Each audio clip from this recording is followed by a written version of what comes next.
dedicated to each and every one of you who appreciate a great glass of wine. You know what I mean? It's Monday. Let's raise a glass to the beginning of another week. It's time to unscrew, uncork, or saber a bottle, and let's begin exploring the wine glass. Today, I am sharing another audio recording of the online seminar I attended from the Oregon Wine Board. This week, we learn about Urban Wineries in Portland, directly from their site. The pulse of PDX revolves around the creative craft food and beverage community, driven by the passion of the city's chefs, brewers, and winemakers. Portland is a thriving landscape for small wine producers. The centralized location of PDX allows makers to source from both Oregon and Washington to create some of the most diverse winery experiences in the state. This seminar is once again led by Master of Wine, Bree. While you're listening, please take a moment to rate and review Exploring the Wine Glass. Ratings are now available pretty much wherever you are listening to this podcast. Taking 1 minute of your time really is the best way to support Exploring the Wine Glass. Slainte. Hey everybody, I'm Lori Budd, a UC Davis winemaking program, sommelier service, champagne specialist, and WSET Level 2 graduate. You can find Exploring the Wine Glass on all the socials as well as your favorite podcast catchers. If you haven't subscribed yet, now's the perfect time to swipe, subscribe, rate, and review. I promise I'll never tell you what to drink, but I'll always share what's in my glass.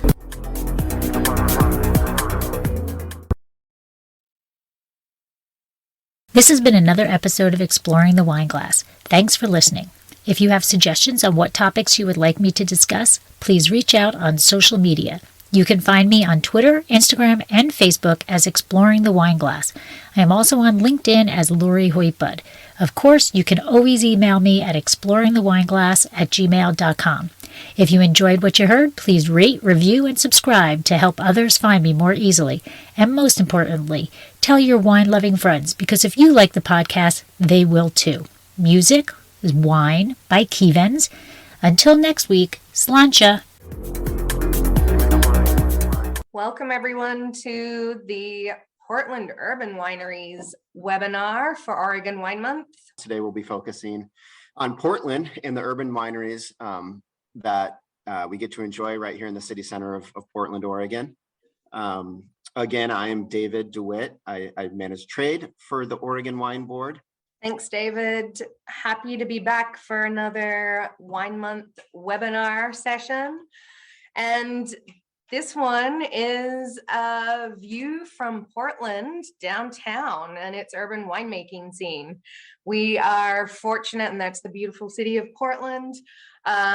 We are fortunate to have with us some of our urban winemaking scene most active and some of the oldest, not by age, but by establishment wineries on this webinar today.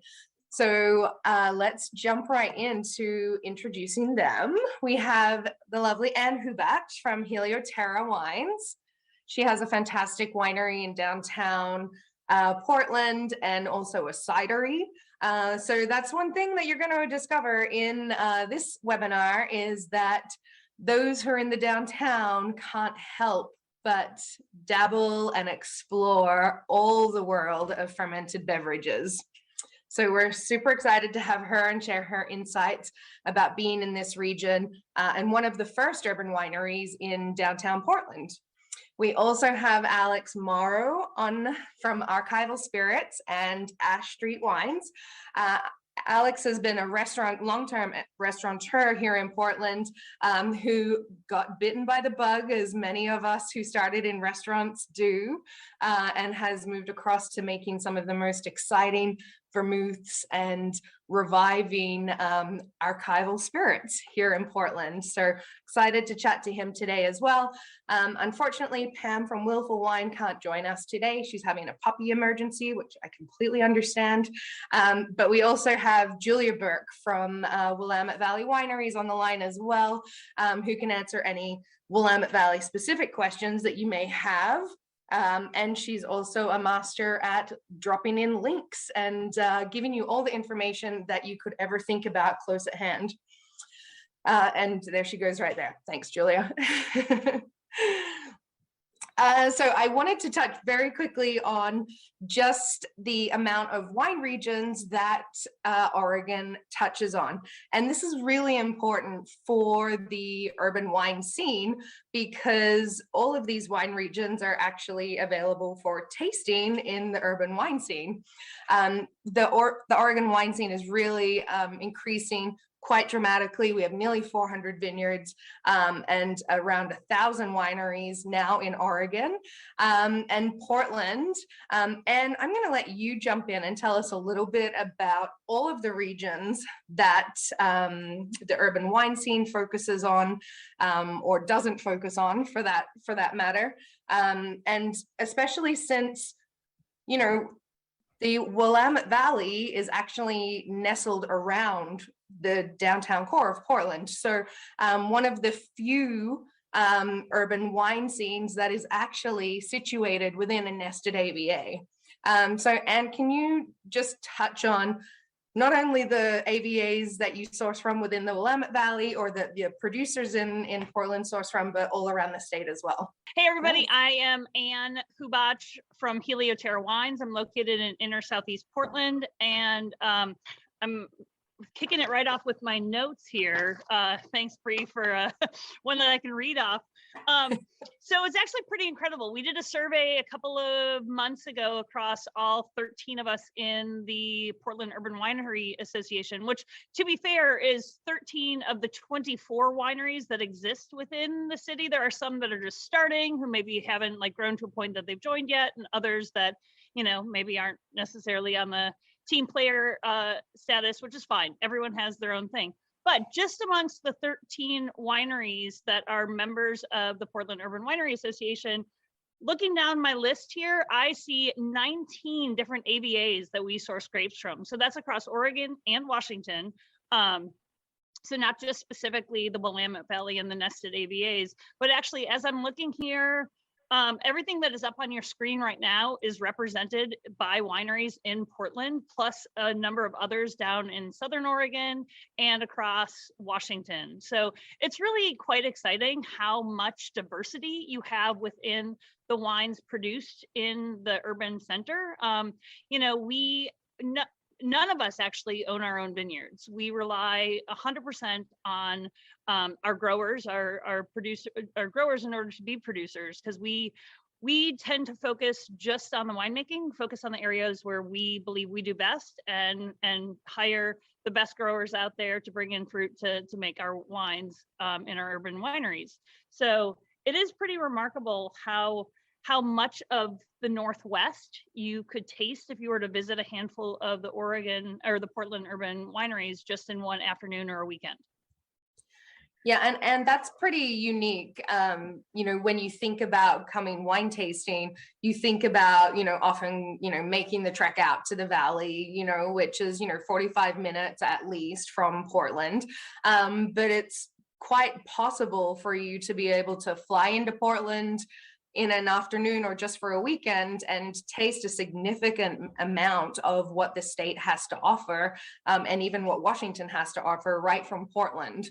So that's pretty exciting and really a fun and accessible way to get into, you know, wine tasting in Oregon. Yeah, I'm also, I mean, to that end, as far as varietals that we work with, because you're pulling from so many different AVAs, there's over 24 different grape varieties made within the city limits of Portland that we know of right now. At last I heard we grow over 70 different grapes within the state of Oregon. So for about a third of that to be represented within the city limits is pretty phenomenal. Yeah, and that's growing all the time as more varieties become available and farmers and growers continue to experiment with what can be grown around the state here, and even when it's by accident. So, you know, there's a lot of variety that's actually starting to come out, and not only variety of grape varieties, but varieties of styles of wine as well. We'll jump into that a little bit later with Alex, and while we, oops, I don't know what I just did there. And while we have you, knowing that you're the oldest established winery, or second oldest established winery, right in the Portland city limits, can you walk us through a little bit of the history of the urban landscape here? Sure, like where we've been and where we're coming. So I'll be honest, my history is a little bit more new world instead of old world. So some of this stuff that you're pointing to right now on the screen, I just learned actually when we started researching this or talking about putting this talk together. So up until 2 weeks ago, I hadn't heard about Adams Winery. So I got to learn something about the urban wine scene in just doing this particular talk. But it is no surprise that this area of Portland is home to a lot of wineries, specifically the inner Southeast, that first picture. So specifically like where my winery is located is also on the cusp of what we call Produce Row, which historically in the early days of Portland was when a lot of the farmers, the Italians and the Germans who were growing orchards and other crops on the banks of the Willamette River would bring them down to the river and put their crops out onto, you know, the shore of the bank of the river and sell their produce that way. So there were boats that would come up and people would buy the produce. So it really is not that stretch from a historical standpoint to go from farmers and folks in ag who were growing and producing and selling produce right here on the banks of the Willamette to now having a winery. I'm 7 blocks away from the bank of the Willamette River, and that is about as close as you could be to that historical data point. So that's pretty cool. Adams Winery, I'll be honest, I need to learn more about them myself, but they were here first. They no longer exist. And then jumping a couple of years, 15 years or so after that, Lori and Renee of Hip Chicks, they started their winery in 1999. So they are the oldest operating winery in Portland. They were kind of the Lone Ranger for quite a long time until around 2008 and 2009, when a few of us started coming into that scene. So for my own story, I started in at the same time that a couple others jumped in. So my friend John Groschow of GC Cellars had opened up a shared winery with what is currently Bodecker Cellars, but it was shared between Bodecker and Groschow at that time. Myself and Vincent Fritchie of Vincent Wine Company both shared a little bit of space in John's winery. So there you went, just in our building alone in 2009, you went from Renee and Lori having their lone outpost of urban wine in 1999 to 2009, and we just like over quadrupled it. So you added Groschow, Vincent, Helioterra, Bodecker, and at the same time, Enso Winery and a couple of others were also joining the scene. So all of a sudden, you know, the island of Hip Chicks Do Wine became more of a community. And so at that point in 2010, around there, we started the Portland Urban Winery Association, and kind of really started to bind together as far as promoting this as a sub-region or a region to come and visit as far as tourism within the Oregon wine scene. And like you said earlier, Bree, the fact that we were creating something here in the city that was emblematic of what was happening out in the valley, but giving tasters, consumers for the first time an opportunity to get off the plane and come right to a winery instead of driving and spending a whole day to get out to the valley. So that's something that's pretty unique. And yeah, we've been doing it for, well, since the association's been around almost 15 years now. So great. Do you have any insight into, you know, what maybe prompted that movement in, you know, 2008 to, you know, suddenly have all of these, you know, wineries starting to look and making wine? Was it just opportunity? Were you working together to, you know, to move into that place specifically? Because, you know, I think you started out in the valley, didn't you, making wine? And I think Pam. Yeah, I worked for other wineries for about 8 years before launching Helioterra. And actually, I know that a couple of us were all part of this little group that I started that was back in around 2008, which was kind of a winemaker support group, because there were a bunch of us that were like assistant winemakers or winemakers at other wineries, that we were all either had just started the initial stages of starting a brand, or were inspired to start a brand, or were on that like path. And I knew that I knew how to make wine. I knew that I had made plenty of 90-point plus wines. I didn't know the first thing though about starting a winery, starting a brand. Where do you get glass? Who do you design a label? What licensing do you need? And so there was probably between 6 and 10 of us that would meet up quarterly and have wine, surprise, and talk about those things. And through that, a couple of us, John, Vincent, myself, decided, hey, maybe sharing some space. John had already committed to a building, and then he was like, well, if you guys want to come on board, help me pay a little of the rent and see how that goes. So for like at least that little cluster of us, I think it was that, and other people kind of spurred off from there as well. As far as the timing of that, I don't know, it seems like dumb timing. It was a recession. It was like, why start a business at that same time? And I myself was silly enough to also birth my second child in the same year as starting my winery. So that was also a brilliant idea. So, it was one of those things that, I don't know, kismet. It was just kind of a relational thing that a lot of us dove in at that time. I think maybe, there's, I think, a couple different waves of winemakers. There's like the early stages, the founders, the David Adelsheims and the David Letts and those guys. And then there's the next wave, sort of like the Lynn Penner Ashes of the world that, had a lot of experience and started their brands. I like to think that I and a couple of the other urban wine people are in kind of maybe that third wave, that we worked for a lot of these, either the founders or the secondary wave. I worked for Adelsheim for a while. I worked for Joe Dobbs for a while. And then we were inspired to start our own thing. So as far as like the generational turn of the Oregon wine scene, maybe it was just that it was time for a lot of us to then spread our wings after we had had a few years experience working for these other wineries. I if I was to build off that though, I think there's a bigger context piece in there too, that I think it's interesting. Like Hipchicks, for anyone who's familiar with the city of Portland, like Hipchicks is located, they're like 2 doors down basically from the original Hair of the Dog brewery in Portland.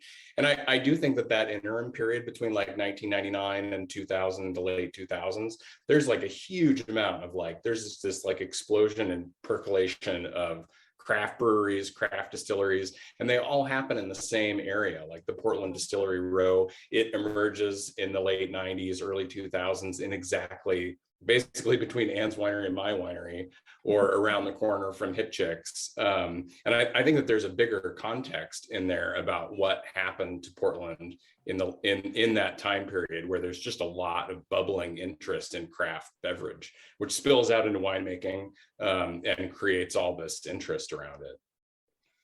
Yeah, and making it so accessible into an urban landscape as well, whereas maybe before, wine is not seen as much in front of those in Portland, or seen as being part of that urban landscape so much. You really had to make an effort to go out to wine country. And so having that explosion of craft makers of everything is sort of exciting in an urban landscape as well, and really starts to share a new product with people.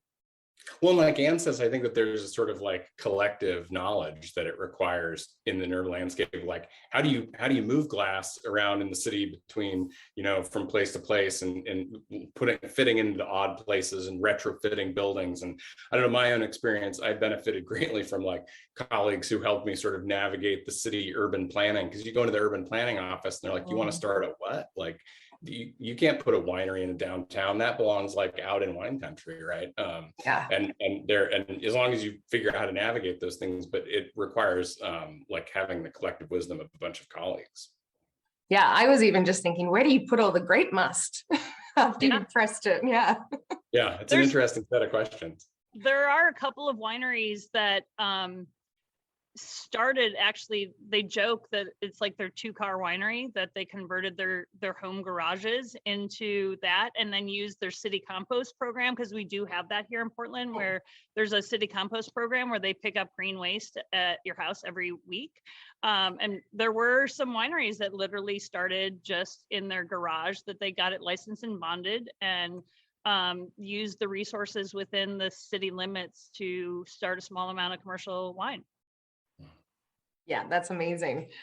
And I've just got a couple of these shots here that were, sent over from people with their, the inside of a look at an urban winery, which doesn't really look that different to the inside of a regular winery, except that it just seems like the footprint is a lot more condensed.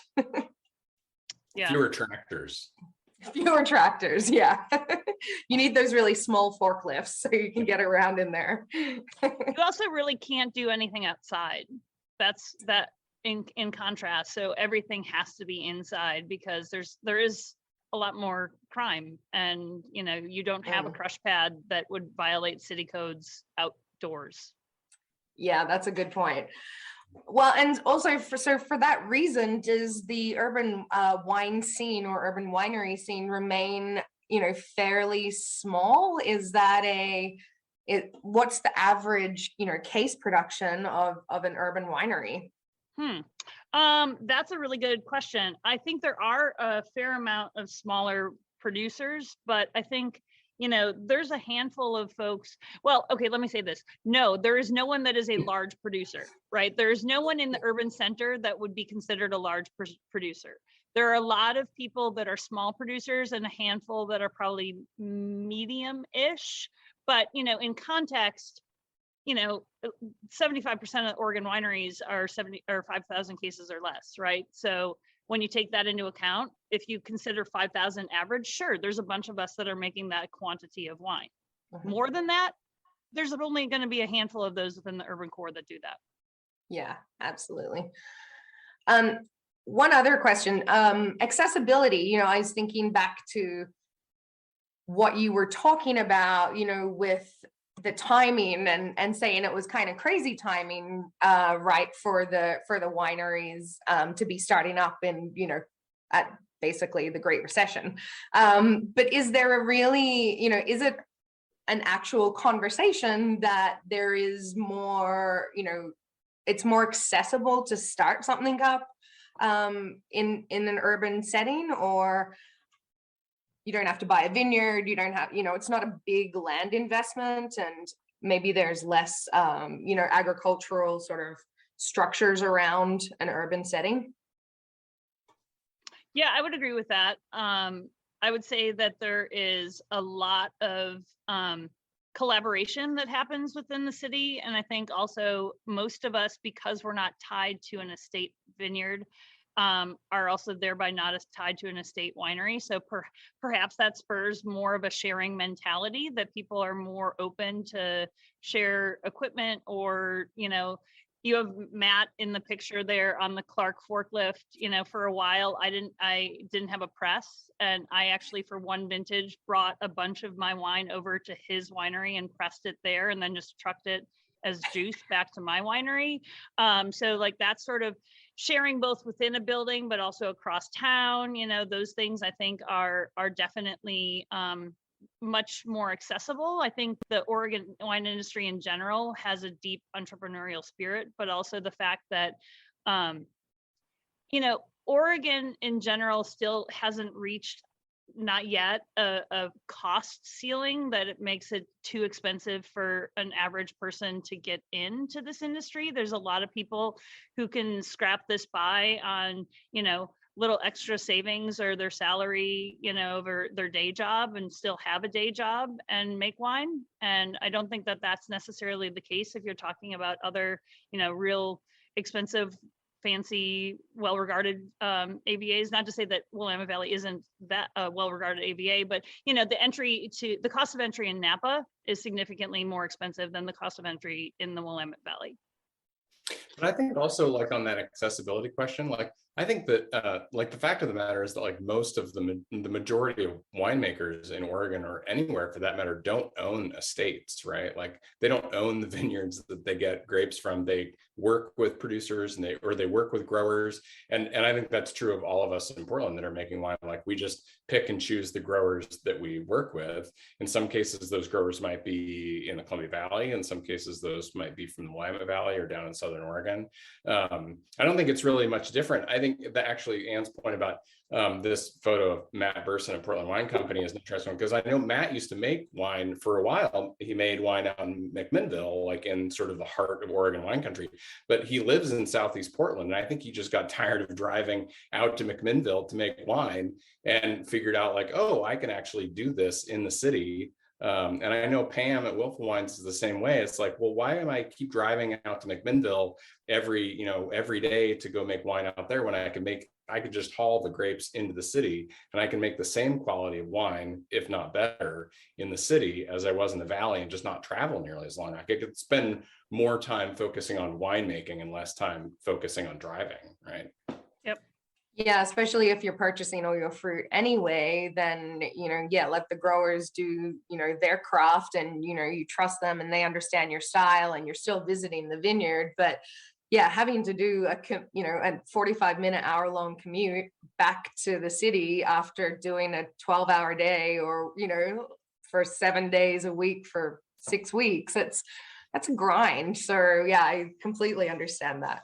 Well, I know Pam, we were sitting down talking about this subject in a sort of other session. And I remember Pam saying that like there were certain kinds of wine that she just didn't want to make because she didn't want to go out to the valley to stir her Chardonnay multiple times a week. And so she just didn't make Chardonnay. And it wasn't until she moved into the city that she was actually able to sort of start making some of the varietals that she wanted to because she was closer to it and could go check on it more regularly. I mean, there are a number, like we lose a lot in the city in terms of like traditional pastoral aesthetics of wineries, right? You can't sit out on the deck and look over the vineyards, but you do, we can make amazing wine in the city. It doesn't hinder our abilities. And arguably we can maybe make as good or better wine because we have like this close network of people. We can borrow equipment from each other. We can collaborate in the same building. I mean, I know that at Portland Wine Company, there's multiple people. There's at least 2 people working in that 2 wineries in that same building. And I know Anne's got this really awesome project going on right now. Yeah. And do you want to tell us a little bit about your project?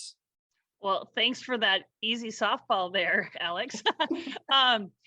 Yeah, I think to that point, there are a lot of us that share space. I started out in a shared winery. Actually, my entire history of making Helioterra has been in a shared winery space. And there's a lot about that environment that I really like and appreciate. And, specifically being able to just share conversation and community with people within your building and bounce ideas off of people and taste different wines and see what you think. And so building from that, when I leased my winery in 2018, had a few friends also in my building, but then fast forward to this past vintage, and organically every single tenant in my building was a female. And I thought, this is really cool. This is unique because women are not predominant within the wine world and within this industry. It is definitely still a male dominated field. So to have not only, a handful of women winemakers, but have an entire building full of them, I thought, hey, this is something that I think is probably pretty special, and reached out to a few different, Oregon Wine Growers Association, Willamette Valley Wines, the research librarian at the Multnomah County Library, and then also finally reached out to the wine writer here at the Oregonian and said, hey, I think I'm onto something. I don't think anyone else is doing this. I don't think there's another collaborative space that's all women. And I was right. We're the only all women cooperative space, not only in the country, but there's only one other one loosely doing the same thing in Australia. So to only have 2 all women production facilities in the world is both sad, but also exciting, and an opportunity to keep growing from there. So yeah, we've renamed the production space the PDX Urban Wine Revolution, and are looking forward to building on that and building more, incubating more women winemakers into the Oregon wine industry. Fantastic. And Alex, you know, you came from the restaurant side, from the chef side. You know, we hear about a lot of sommeliers coming into you know, the wine making scene, but you know, we don't often hear about a lot of chefs crossing over. Is that something that's, you know, more common in the Portland urban landscape because of, you know, you're surrounded by so many fantastic restaurants, and I imagine the chef community has the same type of, you know, deep community conversations and crossover that the winemakers do. How did you get into, you know, coming over to this side? I mean, I don't know, relatively speaking, it's commonality, but I do know that in Portland, a number of us come out of the service industry and the restaurant world. I mean, my own background is like, I worked around restaurants in Portland for a number of years, and I worked at the Heathman Hotel in the late 90s. And I got the opportunity to go over and work in France and Italy. And so I traveled around in France, and I was living in the Piedmont for a while, working in a hotel restaurant, and I got totally turned on to digestif wines and amaros and aperitif wines. These are things that I just had no idea even existed, and became completely you know, in love with them, but couldn't really figure out how to make them. And so I came back to the United States, and there wasn't really things available like it, and so I started fooling around, messing around with different ideas and sort of experimenting, bouncing ideas off of people that I know. I mean, this is one advantage of working in Portland, is that the culinary scene is big for a city its size, right? Is pretty robust and well developed. Like, I think that's probably fairly well known across the sort of like culinary world in the United States. But it means that there's a lot of really amazing palates around town, right? And so like, I can take formulas and test batches. Like right now I'm working on this Amaro, this wine-based Amaro, and I've been able to sort of shop it around town, sort of get ideas from friends and colleagues that I know. And, you know, winemakers talk to people all the time, right? I mean, all winemakers everywhere have a close net of colleagues that they refer to and they talk to. But I do think one advantage to being in a very urban setting is that my colleagues are oftentimes winemakers, but they're also equally as much craft distillers, craft beer makers, and chefs in restaurants, sommeliers. I mean, if you think about like the number of restaurants that are, you know, within walking distance, literally walking distance of my winery, it's huge, right? I mean, I was looking this up earlier today, like I'm only 2.8 miles away from Anne's winery, right? Portland Wine Company's, the other direction is 2.8 miles.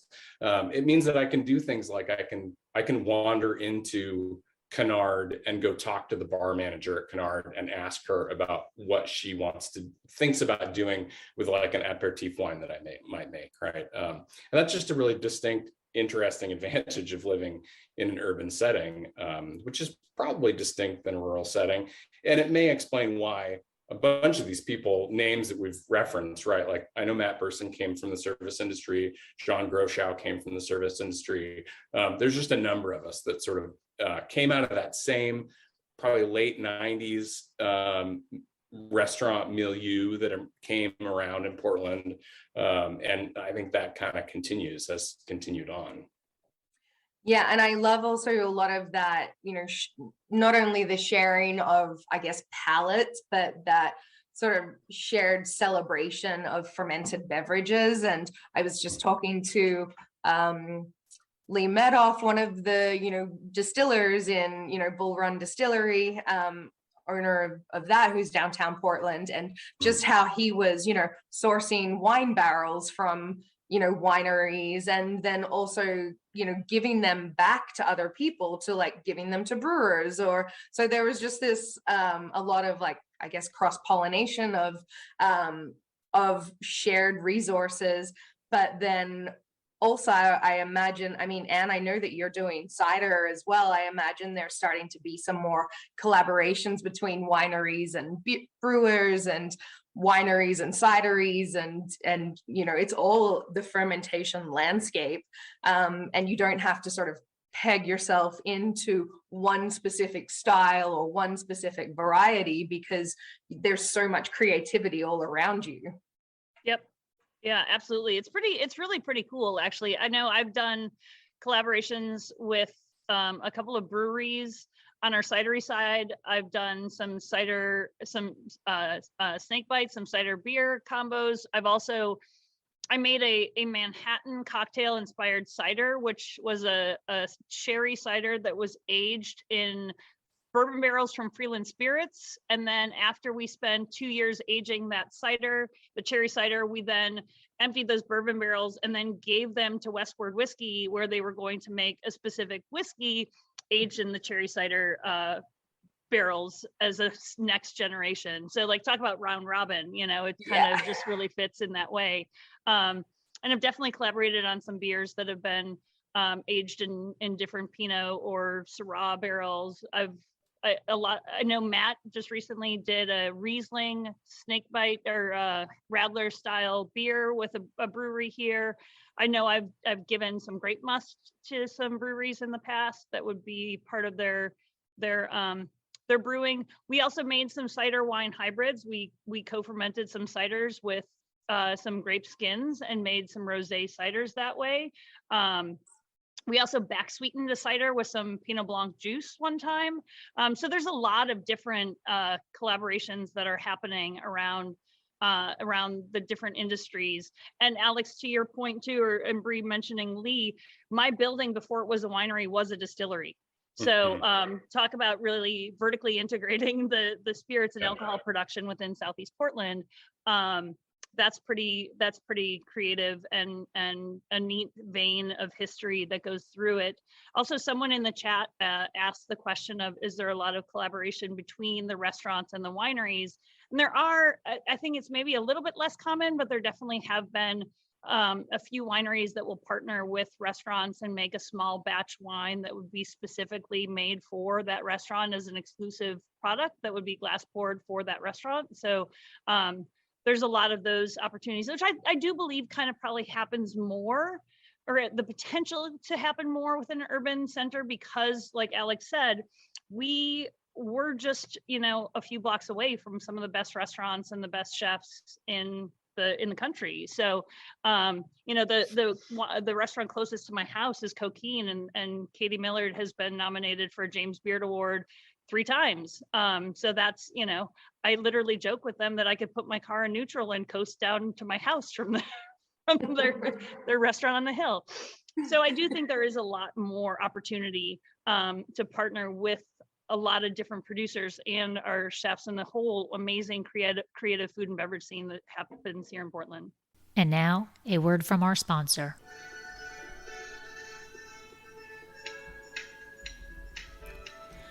Dracaena Wines loves to give back. There are so many fur babies that deserve to find their forever home.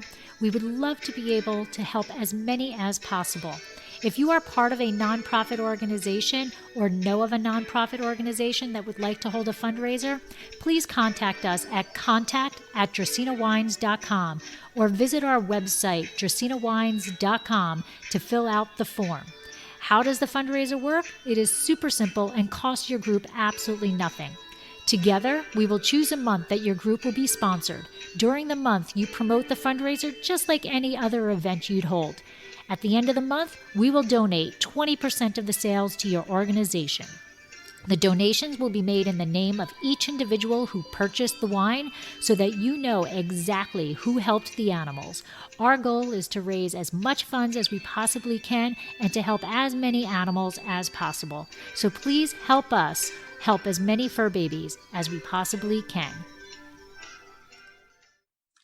On that cross pollination, my interesting sort of connection. I mean, I say that like I have access to like distillers and craft breweries and things like that, but some of them are just very practical. Like so the primary product that I make is this Vin d'Orange aperitif wine, and it has white wine and brandy and like 1,000 pounds of organic Sevilla oranges, and they get steeped in wine and brandy. And what do I do with like 1,000 or more pounds of Sevilla oranges when I'm done with them? Because they don't stay in the final product. So I just like posted on my Instagram feed, does anybody have any suggestions about what I can do with 1,000 pounds of organic Sevilla oranges?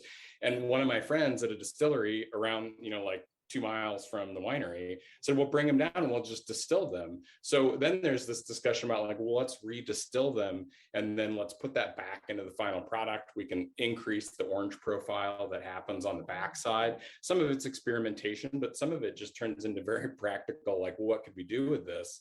And I know that distillery in question, like they do a whole bunch of contract distilling, like months out of the year, do contract distilling for every winery in Oregon, helping them with fortification projects, right? Like contract distilling for small lots that then they can use in port wines or for various fortified wines of some kind.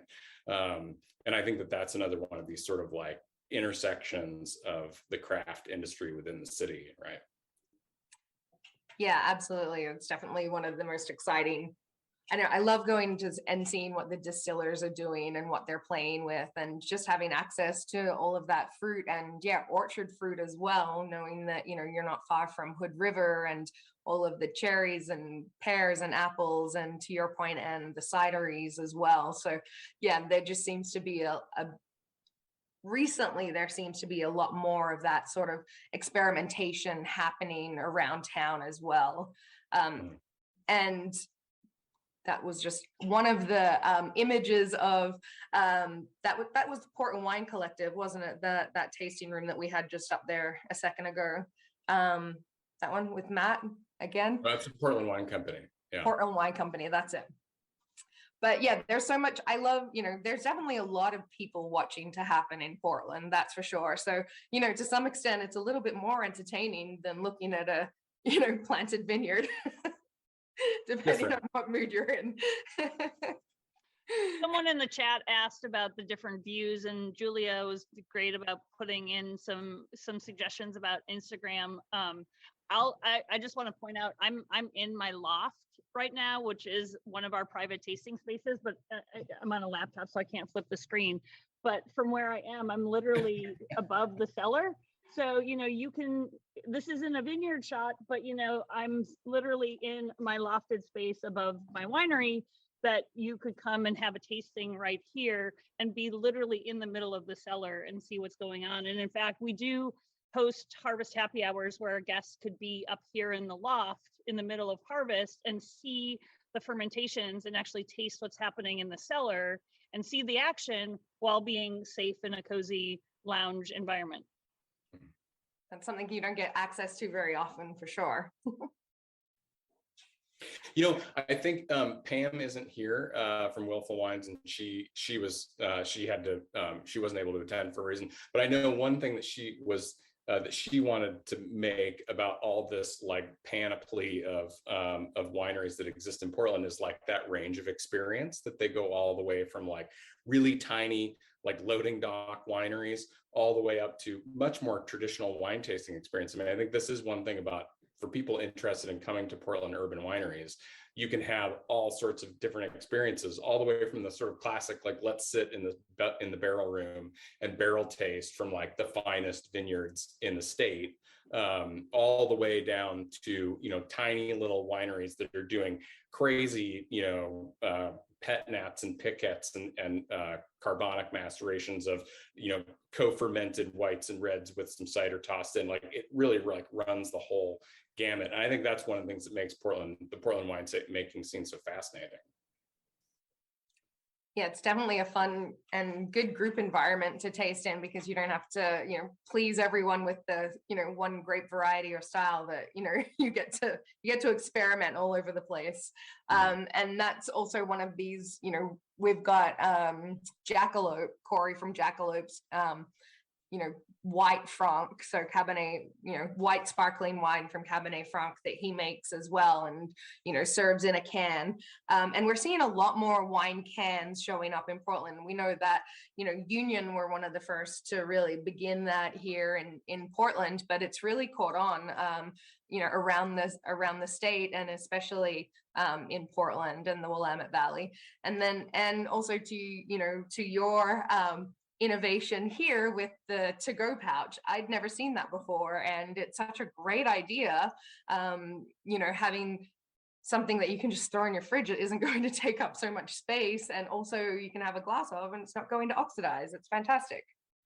Yeah, that was really a pandemic pivot. Actually, I had no intention of going into alternative packaging in that specific mode, but literally right before COVID hit, I had partnered with a restaurant chain, or not chain, a restaurant group, and had committed the equivalent of about 100 cases worth of wine to keg.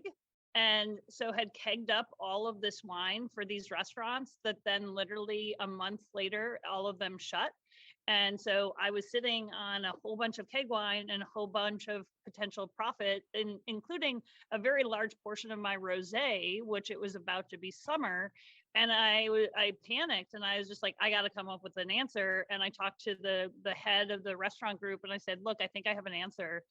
Because I had found these pouches, and they're made from recycled materials. They can be reused. They're also a growler, so you can rinse them and reuse them. I'm really high on sustainability, so I really want to not put more crap into the world. So to be able to reuse something and also have a product that is already made from recycled materials was really cool. But yeah, so I just turned around, found these pouches, ordered a whole boatload of them, and cases of them, and started filling from keg into pouch. And it just so happened that, all of us were turning towards outdoor activities. We were boating, we were hiking, we were, skiing, we were camping. And this like embodies the Northwest outdoors spirit in a really amazing way. And like all the cans and stuff too, the same thing, like this more to go type beverage, because everyone took to the outdoors when the pandemic hit, because it was safer. You could sort of still be social with people in an outdoor open air environment. And so I think the sustainability, but also just the aspect of the to go portion of that is less heavy, more easily accessible, more single serving, really did help the alternative packaging take a new turn when the pandemic did hit, because a lot more people were hitting the outdoors and wanted to take a beverage with them. So you did see a lot more cans and pouches and boxes and, single serving type options that existed. Hey, Ann, I've got to ask, does that pouch right there, does it fit into a hydration pack? And can you hook a straw up to it? Straw. Camelback, yeah. Yeah, right. I think it will fit into an hydration patch, and I'm sure the creative among us could definitely rig that to work. Yeah, easy. Great idea. I almost started selling it with the straw, so it could be the adult Capri Sun. Yeah, it's totally an adult juice pack. Yeah. But sustainable. I love it. Yep. It's completely refillable. That pouch right there is actually a Magnum. That is 2 bottles of wine. Wow. Yeah, 2 bottles. Okay. Yeah. That is crazy. Well, and I guess, going back to sustainability in Oregon, it's been a sustainable state from, even before there were vines planted here. In 66, the governor, enlisted environmental acts to protect, public recreational lands, to protect ag lands from urban development as well. And then also the bottle bill as well, which was passed in 71. So Portlandians or Oregonians, I guess, have always been sort of on that forefront or first foot of the sustainable movement. And I think possibly because we do spend so much time outside, it's so beautiful here, and we're reined in for 6 months of the year, so it's nice to spend as much time outside in the summer when we've got those long sunshine hours when we can, and we definitely tend to protect our environment around us as well. And then I just wanted to hit one more time on the urban landscapes experimentation and diversity, and just how many different styles of wine are being made. Pet nats, piquettes, sparkling wine in cans, those co-fermentations of ciders and wines, and the country wines. Alex and his amazing vermouths and brandies. There's a lot going on here. Alex and Anne, is there anything else that you want to say before we sign off? We're almost at time here, about the PDX urban landscape. I was trying to think of some of the things that were in the chat. I mean, there was, there's a question in there about our experience with like the OLCC or government agencies, and yeah, I don't think that hasn't been particularly any different. I mean, I do think that like the city development agencies it's an odd question to say like, hey, how do I license my winery in the city of Portland? But we also have lots of other we have some advantages that rural wineries don't. I remember, I used to live in Seattle, and I started the process of licensing a winery up there. And someone told me like, well, don't even think about trying to license a winery outside of the city, because like wastewater problems are it's become so restrictive, like out in Woodinville trying to license a winery, because you can't get rid of wastewater because it all has to, there's no urban wastewater system, right? Whereas in Portland, it's no big deal, right? Like I have unlimited, I try to use as little water as I can, but we have unlimited clean water, and we can dispose of it easily enough. And that hasn't been a problem. And then there's the other advantage, like I think there might be more people in Portland like kegging wine and making these alternative formats, because like we're really close to the places where we can deliver it to, right? Like I just started kegging rosé, and I have this great arrangement where I drop the keg off at the restaurant that serves it, and then I go pick it up when they're done, and it's not very far away, so it's very convenient for me. And I know that is common among other people in the Portland scene, right? Yeah, that accessibility to the restaurant scene is definitely a huge, well, actually, one thing that we haven't really spoken about is that the average cost of a bottle of urban wine is a lot lower than those from some of the other parts of the Willamette Valley. And maybe that also is influenced from having so many restaurants next to you, or being in restaurants where you're, very conscious of like BTG, pricing. And, why do you think that is? That there's, it seems like a very accessible, price point to get into the wine scene in Portland. I think one part about it is that it's, at least for me as a startup winemaker like 3 years ago, I think it's, I was able to sell direct for quite a while because there's just so many outlets to sell to in the city of Portland. I would say that like the small size of most of the wineries and the sort of experimental nature of it makes it, I think all of us are kind of interested in the accessibility of our wine, like not producing things that are, this isn't true. I think the price range goes all the way from like $16 up to $80, right? Like you can buy the most affordable wines, and you can buy the highest end, most exclusive, you can buy Shea Vineyard wines, and you can buy, like big reds from really select Washington vineyards. So it sort of runs the gamut, but I think that's a reflection of our interest in making wine accessible, and making it accessible to like a whole different crowd, whether that's in cans or pouches. But that also is true price ranges, right? And going all the way from the teens up to almost up to triple digits. I would also, I totally agree with you, Alex, but I would also piggyback on that and just go back to a little bit of what we were saying in the beginning, the fact that, most of us lease our buildings. A few might own them, and a few might lease, from other people who own or lease them. So by virtue of that, we don't own a lot of real estate. We own a lot of equipment, but that's not any more than any other winery, any more or less. And so, by virtue of not owning a large plot of land and, paying mortgage on a whole vineyard, and, having an entire team of labor for the vineyard and the winery, I think there is a lower cost that you have if you're only making wine and purchasing grapes than if you own a very large piece of land where you're growing fruit. So, the overhead that we have is a smaller footprint than someone who has an estate vineyard.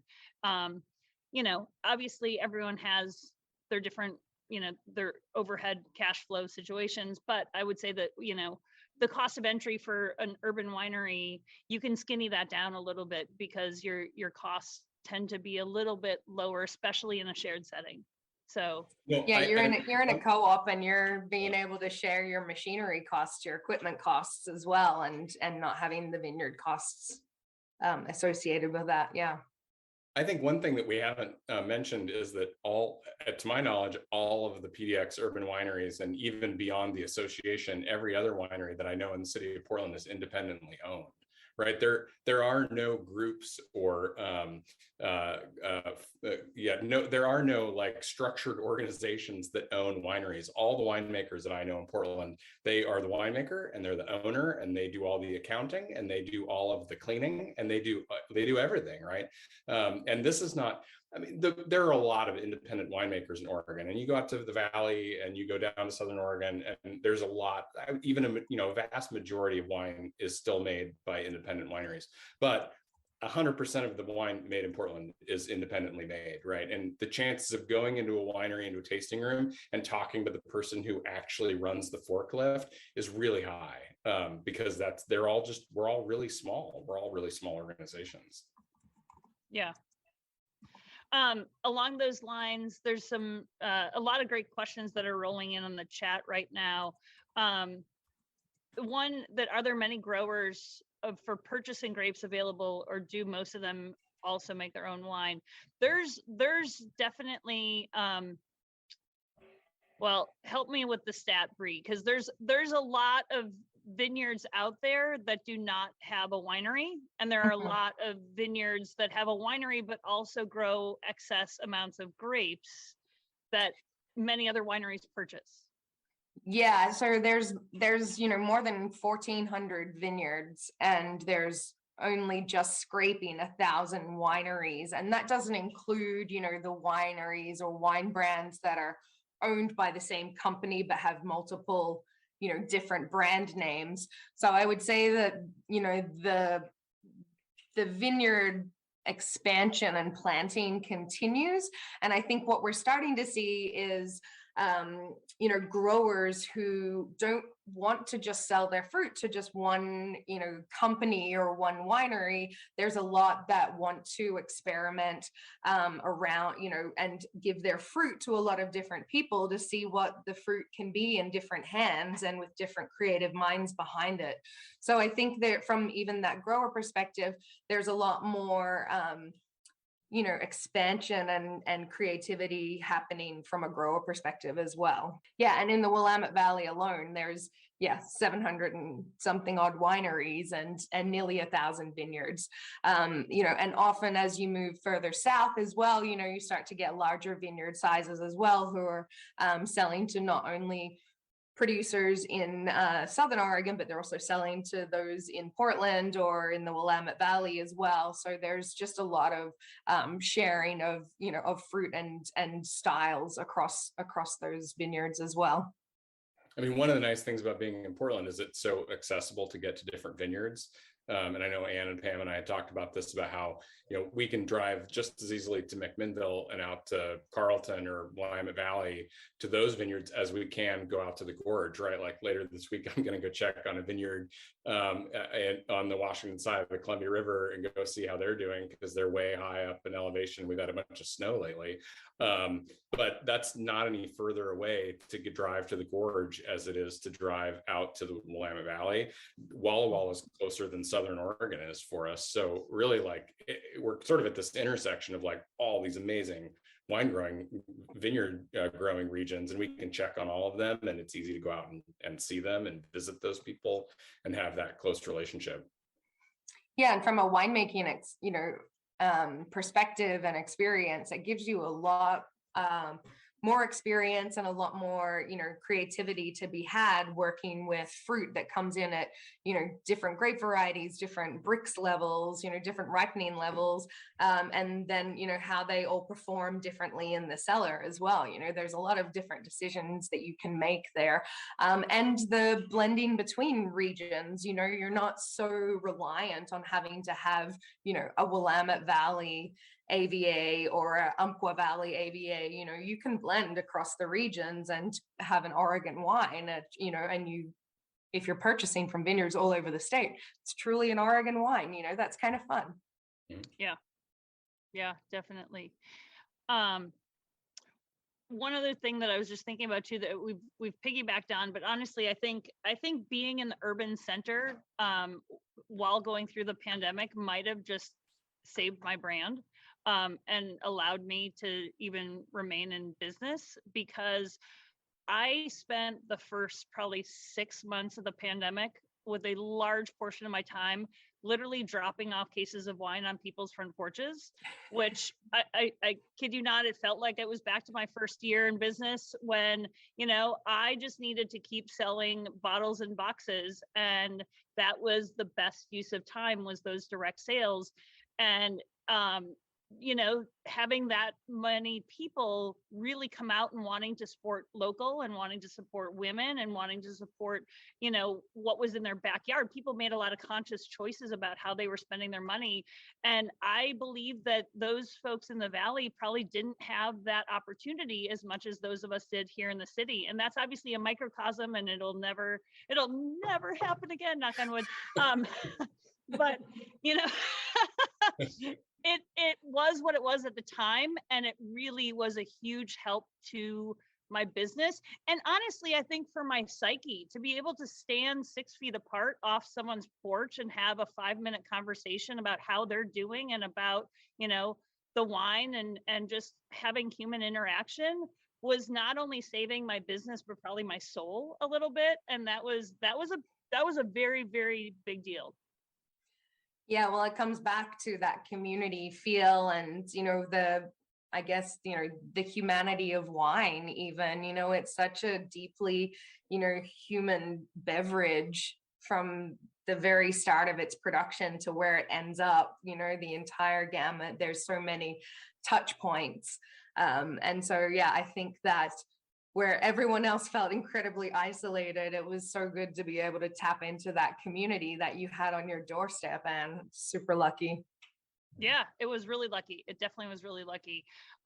Before I forget, I do want to mention also, for those of you on this call who are local, May is Oregon Wine Month. And in honor of Oregon Wine Month, on May 22nd, the Portland Urban Winery Association is having our first trade tasting in over 4 years, where it's called the PDX Urban Wine Experience, which for one low price, you can come and taste 3 wines from all 13 members of the PDX Urban Wine Association. Also, a portion of the proceeds are going to benefit the nonprofit Join, which is helping our more disadvantaged members of our community here in Portland. So by all means, buy your ticket, come and join us. Tickets are limited, but you will get exactly what we're talking about, a smattering of being able to taste all of these different wines from all of these winemakers in one location.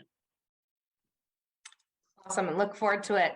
And yeah, for those of you out there, get out there and support your community, your local community that's in your backyard. Come out and explore.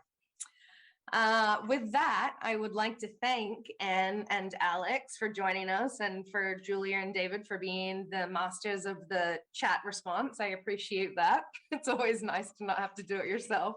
But really interesting conversation, and I can't wait to get back into Portland and see what you're all up to yet again. And there's always something new to explore. So thank you so much for being part of this. David, I'm going to throw it back to you to give us a wrap up. Great. Thanks, Bree, and thanks everybody for joining, and the panelists. That was a great. This has been another episode of Exploring the Wine Glass. Thanks for listening. If you have suggestions on what topics you would like me to discuss, please reach out on social media. You can find me on Twitter, Instagram, and Facebook as Exploring the Wine Glass. I am also on LinkedIn as Lori Hoytbud. Of course, you can always email me at exploringthewineglass@gmail.com. If you enjoyed what you heard, please rate, review, and subscribe to help others find me more easily. And most importantly, tell your wine-loving friends, because if you like the podcast, they will too. Music is Wine by Kevens. Until next week, Slainte. Very special. You are so special. You even in the Bible. Give me the red wine. Give me the white wine. Give me the sweet wine. Give me the wine. Give me the wine. No, no, no. Oh, no, no, no. Never let you go. Oh, oh. No, no, no. Never let you go.